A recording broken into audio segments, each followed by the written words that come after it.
ሰላም ጤና ይስጥልኝ እንደምን ቆያችሁ ውድ ተከታታዮቻችን የወቅታዊና እውነተኛ መረጃዎችን በፍጥነት የምታገኙበት የንጋት ቲዩብ ቻናላችን ነው። የሰዓቱን ዋና ዋና መረጃዎችን በማስቀደም እንጀምራለን። የኢትዮጵያ መርከቦች ኢሲያን ተቆጣጠሩ። የባህር ትራንስፖርቱ አስገራሚ እርምጃ። እስራኤል ትውልደ ኢትዮጵያውያኑን አሰማረች። ስዊዝ ካናል አደጋ ውስጥ ገባ። ግብጽ የፈራቸው እውን ሆነ። ኢትዮጵያ እንደ ጃፓን ጠቅላይ ሚኒስትር ዶክተር አብይ አህመድ ይፋ ያደረጉት ታላቅ እቅድ። መረጃዎቻችን በፍጥነት እንዲደርሳችሁ ቻናላችንን ሰብስክራይብ በማድረግ የደወል ምልክቷን ይጫኑ እያልን አሁን በዝርዝር ወደ ያዝናቸው መረጃዎች እናልፋለን። እስከ ዝግጅታችን ፍጻሜም አብራችሁን ቆዩ። የኢትዮጵያ መርከቦች ኢሲያን ተቆጣጠሩ። የባህር ትራንስፖርቱ አስገራሚ እርምጃ። የኢትዮጵያ መርከቦች ኢሲያን በመቆጣጠር በባህር ትራንስፖርት ዘርፍ ላይ አዲስ እርምጃ መውሰዳቸው ተሰምቷል። የኢትዮጵያ የባህር ትራንስፖርትና ሎጂስቲክ አገልግሎት በግዙፉ የኢሲያ አህጉር ውስጥ በተለያዩ ሀገራት አዳዲስ የንግድ መስመሮችን መክፈቱን ይፋ ማድረጉን ተከትሎ ኢትዮጵያ በቀጣይ ከቀሪው ዓለም ጋር የምትጣመርበትን እንቅስቃሴ የሚያጠናክር መሆኑን እየተነገረ ይገኛል። የኢትዮጵያ የባህር ትራንስፖርት ሎጂስቲክ አገልግሎት ተቋም በይፋ ባበሰረው መረጃ መሰረትም በዚህ ዓመት ወደ ጃፓን፣ ደቡብ ኮሪያና ኢንዶኔዥያ አዳዲስ የጉዞ መስመሮችን በመክፈት የንግድ ትስስር እያጠናከረ እንደሚገኝም ይፋ አድርጓል። ኢትዮጵያ ከእስያ ሀገራት ጋር ያላትን ታሪካዊ የኢኮኖሚ ፖለቲካና ዲፕሎማሲያዊ ጥምረትን እንደ መነሻ በመጠቀም የፈጠረችው የንግድ መስመርም ለኢኮኖሚ ከሚሰጠው ጥቅም በተጨማሪ ለኢትዮጵያ የባህር ትራንስፖርት አገልግሎት ፈርቀዳጅም አድርጎታል። ኢትዮጵያን በቀጥታ ከእስያ ሀገራት ጋር የሚያጣምረው አዲስ የንግድ መስመር ለኢትዮጵያ የተለያዩ ጥቅሞችን የሚሰጥም ነው። ይህ አዲስ መስመር ኢትዮጵያ ከእስያ ሀገራት ጋር ያላትን የትራንዚት ጊዜና ወጪ በመቀነስ የጭነት ማጓጓዣ አቅም የጨመረ ሲሆን አስመጪና ላኪዎች ፈጣንና ተወዳዳሪ አገልግሎት እንዲያገኙ በማስቻል የሀገሪቱን የብሉ ኢኮኖሚ ሚና የሚያጠናክር አቅም መፍጠሩም እየተነገረ ይገኛል።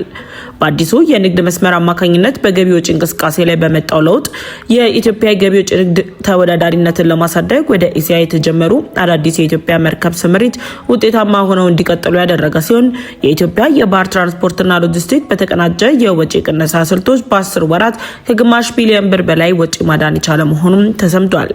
የኢትዮጵያ የባህር ትራንስፖርትና ሎጂስቲክ አገልግሎት ድርጅት በዚህ ዓመት ወደ ጃፓን፣ ደቡብ ኮሪያና ኢንዶኔዥያ ወዳሉ አዳዲስ የቀጥታ የጉዞ መስመሮችን በመክፈት የንግድ ትስስሩን ወደ ላቀ ደረጃ በማሸጋገር የሀገሪቱን የገቢ ወጪ ንግድ እንቅስቃሴን በዓለም አቀፍ መድረክ ይበልጥ ተወዳዳሪ አድርጓቸዋል።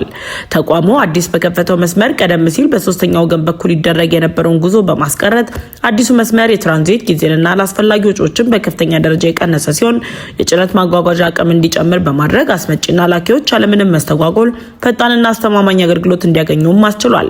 ይህን መሰል እንቅስቃሴ ኢትዮጵያ በይፋ ማስጀመሯ ወደብ አልባ መሆኗን ተከትሎ ለሚኖርባት ፈተና ትልቅ መፍትሄ ሰጪ ሲሆን ኢትዮጵያ በራሷ መርከቦች የባህር ላይ ንግዱን በማስፋፋት የብሉ ኢኮኖሚ ተዋናይነቷን፣ የቀጠናው ተጽዕኖ ፈጣሪነቷን እያጠናከረች መሆኑን የሚያሳይ ጉዳይ ሆኗል። ኢትዮጵያ በተለይም በምስራቅ እስያ ካሉ የኢኮኖሚ አጋሮች ጋር ያላት ቀጥተኛ ትስስርን በማሳደግ በጅቡቲና በሌሎች ቀጠናዊ ኮሪደሮች ላይ ያለውን የሎጂስቲክ ፍሰት ይበልጥ ቀልጣፋና ወጪ ቆጣቢ የሚያደርግ ስልታዊ ስኬት ሲሆን በተለይም በ10 ወራት ውስጥ ከግማሽ ቢሊዮን ብር በላይ ማዳን መቻሉ ተቋም ያለውን የማስፈጸም አቅም ማሳያ እንደሚሆንም ተገልጿል። እስራኤል ትውልደ ኢትዮጵያውያኑን አሰማራች። ስዊዝ ካናል አደጋ ውስጥ ገባ። ግብጽ የፈራቸው እውን ሆነ። የኢትዮጵያን የቀይ ባህር ጥያቄ በመደገፍ ወደ ቀይ ባህር እንድትገባ ለማድረግ እየሰራች ያለችው እስራኤል በግብጽ ላይ ኢትዮጵያውያንን ማሰማራቷ ተሰምቷል። እስራኤል በጦሯ ውስጥ የሚንቀሳቀሱ ከፍተኛ ቁጥር ያላቸው ኢትዮጵያውያን መኖራቸውን እንደ ጥሩ ድል በመውሰድ በሶማሊላንድ ማሰማራቷን ሚድል ኢስት አይ አዲስ መረጃን ይፋ አድርጎ አጋርቷል። ለቀይ ባህር ስትራቴጂካዊ መዳረሻ ያላት እስራኤል በሶማሊላንድ አርጌሳ ውስጥ ባሰማራቻቸው 50 የሚሆኑ የአፍሪካ ዝርያ ያላቸው ወታደሮች መካከል ኢትዮጵያውያንን በሚስጥር ማሰማራቷ ነው የተነገረው። የእስራኤል የውጭ ጉዳይ ሚኒስቴር መረጃውን ሐሰተኛ ዜና በማለት ያጣጣለው ቢሆንም የትውልድ ኢትዮጵያውያን የእስራኤል ወታደሮች ስምሪት በእስራኤል የመከላከያ ሚኒስቴር እስራኤል ካትስ በኩል በተዘዋዋሪ ማረጋገጫንም አግኝቷል። እስራኤል ካትስ ባስተላለፉት መልእክትም የእስራኤልና ሶማሊላንድ ግንኙነት ለዓመታት ከራዳር ውጪ በሚስጥር ሲካሄድ እንደቆየ ገልጸው ይህንንም ተከትሎ ትውልድ ኢትዮጵያውያኑ በሶማሊላንድ ያሰማራቸው እስራኤል ለግብጽ ሌላ መርዶም አድርታለች ተብሏል። የመካከለኛው ምስራቅ ጦርነት ከእስራኤል ጋር ያላትን ግንኙነት ያዳከመባት ግብጽ እስራኤል በቀይ ባህርና በኤደን ባህረ ሰላጤ ዳርቻዎች ላይ ጦሯን እንድታሰፍርና የባህር ኃይል ጦር ሰፈር እንዳትመሰርት ከሚቃወሙት ሀገራት መካከል በግንባር ቀደምትነት የምትጠቀስ ቢሆንም እስራኤል የግብጽን ተቃውሞ ወደ ጎን በመተው ትውልድ ኢትዮጵያውያንን ማስፈሯ በስዊዝ ካናል ላይ ስጋትን ፈጥሮባታል። እስራኤል በባብላል መንደብ ወሽመጥ አቅራቢያ በሶማሊላንድ በኩል ጦሯን አስፍራ የባህር ኃይል መሰረተች ማለት በተዘዋዋሪ የግብጽን የኢኮኖሚ ደም ሰሪ ሆኖ ስዊዝ ካናልን መውጫና መግቢያ ቁልፍ በእጇ አደረገች ማለት በመሆኑ ስጋት የፈጠረባት ግብጽ አዲስ ፈተና ውስጥም ገብታለች። እስራኤል የጦር ሰፈር በመገንባት በአፍሪካ ቀንድ ቀጠና ላይ እየፈጠረች ያለችው መደላደል የግብጽ ብሔራዊ ደህንነትን ከፍተኛ አደጋ ውስጥ የሚጥል ጉዳይ ሲሆን ይህም ለራስ ገዟ ሶማሊላንድ ወታደሮች እየተሰጠ ያለውን ስልጠናና የእስራኤል ወታደራዊ ስምሪት ይፋ መሆኑን ግብጽ ለዓመታት ስትከተለው የኖረችውን ስልታዊ ተጽዕኖ ከእጇ መውጣቱን የሚያሳይና ለኢትዮጵያ የባህር በር ፍላጎት ግልጽ ድጋፍ የሰጠችው እስራኤል ወደ ቀጠናው መምጣት ለኢትዮጵያ አዲስ ተስፋን የሚሰጥ መሆኑን ተከትሎ ግብጽ ብቻ ሳትሆን ኤርትራም በጉዳዩ ላይ ስጋት የሚፈጠርባት መሆኑም እየተነገረ ይገኛል። በመጨረሻም ኢትዮጵያ እንደ ጃፓን ጠቅላይ ሚኒስትር ዶክተር አብይ አህመድ ይፋ ያደረጉት ታላቅ እቅድ በዓለም አቀፍ ደረጃ በቴክኖሎጂ ዘርፍ ላይ ከፍተኛ ተጽዕኖን ካመጣችው ጃፓን ጋር ተሞክሮ በመውሰድ የኢትዮጵያን ኢኮኖሚ መቀየር የሚችልና ኢትዮጵያን እንደ ጃፓን በቴክኖሎጂ የሚያጎለብት ትልቅ እቅድ ጠቅላይ ሚኒስትር ዶክተር አብይ አህመድ ይፋ አድርገዋል። ጠቅላይ ሚኒስትር ዶክተር አብይ አህመድ የተቀናጀ የዲጂታል አገልግሎት መተግበሪያን ባስመረቁበት ወቅት ላይ ባደረጉት ንግግር እንደገለጹት እውነተኛ የዳታ ሉዓላዊነት የሚረጋገጠው በሶፍትዌር ልማት ብቻ ሳይሆን የኮምፒውተር ሃርድዌር በሀገር ውስጥ ማምረት ሲቻል መሆኑንም ይፋ ባደረጉበት መድረክ ኢትዮጵያ በዘርፉ ለመሳተፍ ያላትን ዝግጁነትና እየተሰሩ ያሉ ጅማሮችን መገለጻቸው ኢትዮጵያ እንደ ጃፓን በቴክኖሎጂ ዘርፍ ላይ ስመጥር የማድረግ ጉዞ መጀመርን ያረጋገጠ ጉዳይ ሆኗል።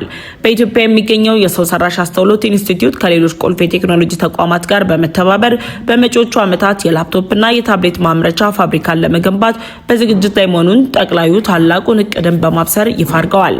ይህ በእንዲህ እንዳለ ኢትዮጵያ ንቅድ አቅዳ ወደ ተግባር መግባቷ የውጭ ሀገራትን የቴክኖሎጂ ጥገኝነት ከመቀነሱም በላይ በሀገሪቱ ሴንሲቲቭ የሆኑ የመንግስትና የህዝብ መረጃዎችን በሳይበር ጥቃት እንዳይመዘበሩ ወይም ከውጭ በሚገቡ በሃርድዌር ደረጃ መረጃዎችን አሳልፈው የሚሰጡ ባክዶርስ እንዳይኖሩ ሙሉ ቁጥጥር ለማድረግ የሚያስችላት መሆኑን ባለሙያዎችን ያብራራሉ።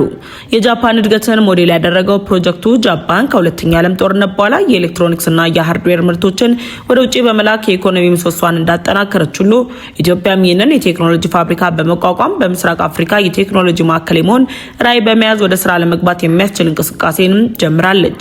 የኢትዮጵያ ኢኮኖሚ አዲስ ተስፋ የሆነው ይህ ፋብሪካ ወደ ስራ ሲገባ ለትምህርት ቤቶች፣ ለመንግስት መስሪያ ቤቶች እንዲሁም ለግል ተጠቃሚዎች የሚሆኑ የላፕቶፕና ታብሌት ፍላጎቶችን በሀገር ውስጥ በመተካት ከፍተኛ የውጭ ምንዛሬን ያድናል ተብሎ የሚጠበቅ ሲሆን ከነዚህ ጋር በተያያዘም ጠቅላዩ ይፋ ያደረጉት እቅድም ለአይቲ ባለሙያዎች ሰፊ የስራ ዕድል የሚፈጥር እንደሆነ ይጠበቃል።